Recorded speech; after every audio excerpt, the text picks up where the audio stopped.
مشرق وسطیٰ اس وقت ایک نئی جنگ کی طرف جا رہا ہے۔ ہر گزرتا دن اس بات کا پیغام دے رہا ہے کہ مشرق وسطیٰ میں ایک بڑی جنگ آنے والی ہے، ایک بڑی جنگ کے خطرات منڈلا رہے ہیں۔ آج امریکہ کی جانب سے یمنی حوثیوں کو آخری وارننگ جاری کی گئی ہے۔ امریکہ کی جانب سے یمنی حوثیوں کو یہ کہا گیا ہے کہ یہ آپ کے لیے آخری وارننگ ہے، اگر اب بھی آپ نے ریڈ سی میں حملے نہ روکے تو امریکہ آپ کے خلاف ایک بڑی جنگ کرے گا، اور امریکہ ایک بڑے لیول پر ایک آپریشن کرے گا جس میں تمام یمنی حوثیوں کو ختم کر دے گا۔ دوسری جانب ایک اہم خبر ہے کہ آج عراق میں امریکی بیس پر ایران کے حمایتی یافتہ گروہوں کی جانب سے میزائل حملہ کیا گیا ہے، اور ایک اور اہم خبر ہے کہ عراق نے آنے والے دنوں میں امریکہ کا جو بیس اس وقت عراق میں ہے اس کو واپس لے جانے کی خبر دی ہے، اور عراق کی حکومت نے یہ اعلان کیا ہے کہ وہ آنے والے دنوں میں امریکہ کے ساتھ یہ اتحاد مستقل طور پر ختم کریں گے، اور یہاں سے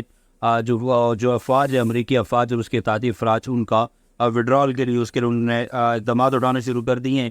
امریکی انٹیلیجنس نے ایران میں ہونے والے دھماکوں پر ایک اپنی رپورٹ جاری کی ہے۔ یہ دھماکے کس نے کیے، امریکہ کا کیا کہنا ہے، ان تمام موضوعات پر بات کریں گے۔ نئے آنے والے دوستوں سے گزارش ہے ہمارے چینل کو سبسکرائب کریں اور بیل آئیکن کو ضرور پریس کریں تاکہ آنے والی اپڈیٹ سے آگاہ رہ سکیں۔ کمنٹ سیکشن میں اپنی قیمتی رائے ضرور دیں۔ سب سے پہلا ہو رہا ہے معاملہ آج امریکہ کی جانب سے یمنی حوثیوں کو آخری وارننگ جاری کر دی گئی ہے۔ یمنی حوثیوں نے 7 اکتوبر سے اسرائیل اور حماس جنگ کے شروع ہوتے ہی بحیرہ احمر ریڈ سی میں بحری جہازوں کو نشانہ بنایا، تمام شپنگ لائنز کو نشانہ بنایا، جس کے بعد تمام کارگو شپس اور جو تجارت تھی، جتنے بھی بحری جہاز جو اسرائیل کی طرف جا رہے تھے اور دیگر جو ممالک کی طرف تجارتی جہاز تھے وہ جانا بند ہو گئے۔ یہ ٹریڈ مکمل طور پر رک گئی، جس کی وجہ سے عالمی منڈی میں تیل کی قیمتوں میں بھی اضافہ ہوا، اور عالمی سطح پر دیکھا جائے تو اس وقت جتنی بھی کمپنیاں ہیں، بحری شپس ہیں یا کارگو شپس ہیں، وہ اس وقت تحفظات کا اظہار کر رہی ہے اور وہ ریڈ سی سے سفر کرنے سے گریز کر رہی ہے۔ امریکہ نے اس حوالے سے بھی اس ممالک کا اتحاد بھی بنایا، لیکن یہ اتحاد بھی کام نہ آ سکا۔ اس کے باوجود یمنی حوثیوں کی جانب سے حملے جاری ہیں، اور آج سے 2 روز قبل بھی ان کی جانب سے ایک بحری جہاز کو نشانہ بنایا گیا تھا۔ آج امریکہ کی جانب سے یمنی حوثیوں کو آخری وارننگ دی گئی ہے، اور یہ کہا گیا ہے کہ اگر اب بھی یمنی حوثی باز نہ آئے، انہوں نے ریڈ سی میں بحیرہ احمر میں اپنے حملے بند نہ کیے، تو امریکہ یمنی حوثیوں پر ایک بڑا حملہ کرے گا، اور جس کے نتیجے میں یمنی حوثی مارے جائیں گے، یہ امریکہ کا کہنا ہے۔ اس حوالے سے یمنی حوثیوں کی جانب سے تاحال کوئی ابھی اسٹیٹمنٹ سامنے نہیں ہے، یا اس کے دیگر جو اتحادی ہے ان کی جانب سے کوئی اسٹیٹمنٹ نہیں ہے، لیکن اس وقت صورتحال انتہائی خطرناک موڑ اختیار کر چکی ہے، اور ہر گزرتا دن جنگ کا پیغام دے رہا ہے کہ امریکہ کی جانب سے ایک نئی جنگ کا آغاز کیا جا سکتا ہے مشرق وسطیٰ میں، اور جس کے بعد بہت سارے ممالک اس کی زد میں آ سکتے ہیں۔ ادھر عراق میں امریکی بیس پر حملہ کیا گیا ہے۔ ایرانی حمایتی یافتہ گروپ کی جانب سے آج میزائل فائر کیے گئے ہیں، جس میں بڑے پیمانے پر امریکہ کے فوجیوں کا نقصان بتایا جا رہا ہے، ان کی ہلاکتوں کا خدشہ ظاہر کیا جا رہا ہے۔ ابھی تک اس حوالے سے امریکہ نے کوئی ابھی تک خبر نہیں دی، اس ہلاکتوں کی تصدیق نہیں کی، لیکن حملہ کرنے والے گروپ کی جانب سے یہ کہا گیا ہے کہ اس حملے کے نتیجے میں بڑے پیمانے پر امریکی افواج کا نقصان ہوا ہے، ان کی ہلاکتیں ہوئی ہیں۔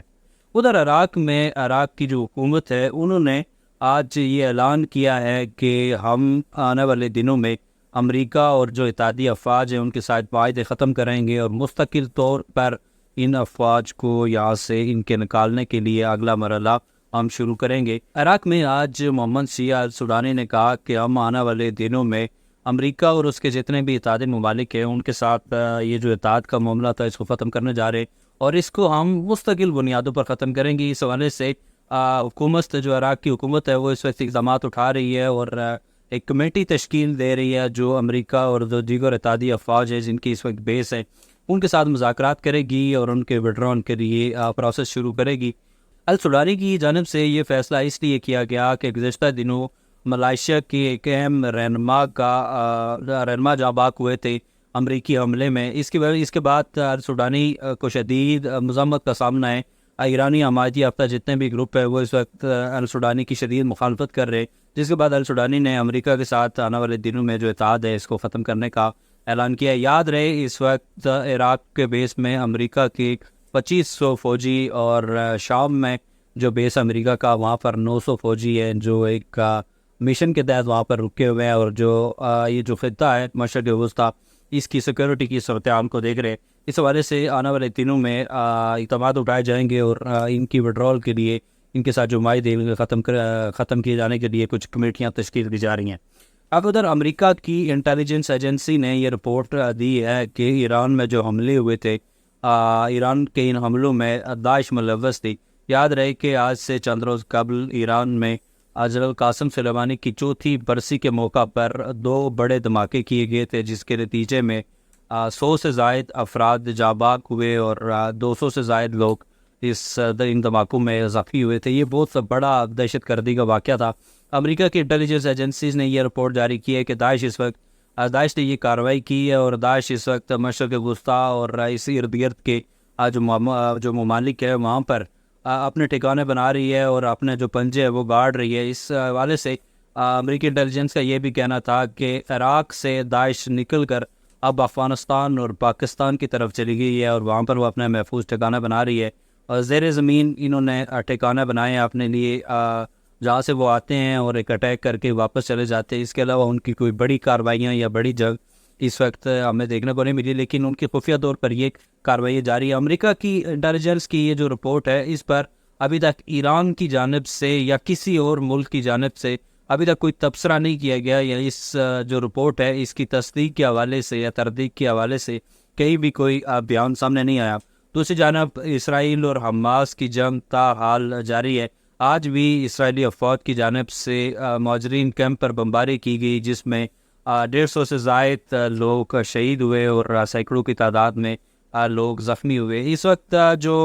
شہداء کی تعداد ہے وہ 23,000 کے قریب پہنچ چکی ہے، اور جو زخمی ہیں وہ 56,000 سے زیادہ ہو چکی ہے۔ اسرائیل کی جانب سے یہ کہا جا رہا ہے کہ یہ جنگ آنے والے دنوں میں بھی جاری رکھی جائے گی، اور جب تک حماس کا خاتمہ نہیں ہوتا تب تک اسرائیل یہ جنگ جاری رکھے گا۔ اس جنگ کو لے کر اسرائیلی وزیر اعظم نیتن یاہو کو اس وقت شدید مزاحمت کا سامنا ہے، عوام بھی سڑکوں پر ہے، اور اپوزیشن کی طرف سے بھی اس وقت شدید پریشر ہے، کیونکہ ہر گزرتا دن اسرائیل کی اکانومی کو کمزور کرتا جا رہا ہے، اور ماہرین کی جانب سے یہ خدشہ ظاہر کیا جا رہا ہے کہ اگر یہ جنگ زیادہ دیر جاری رہتی ہے تو اسرائیل مالی طور پر بہت کمزور ہو جائے گا۔ اکنامکلی اسرائیل اتنا کمزور ہو جائے گا کہ وہ آنے والے کئی سال واپس اس پوزیشن پر نہیں آ سکے گا۔ مذاکرات کی بھی کوشش کی جا رہی ہے، لیکن ابھی تک مذاکرات میں یا اس جنگ بندی کے حوالے سے کوئی پیش رفت نہیں ہے۔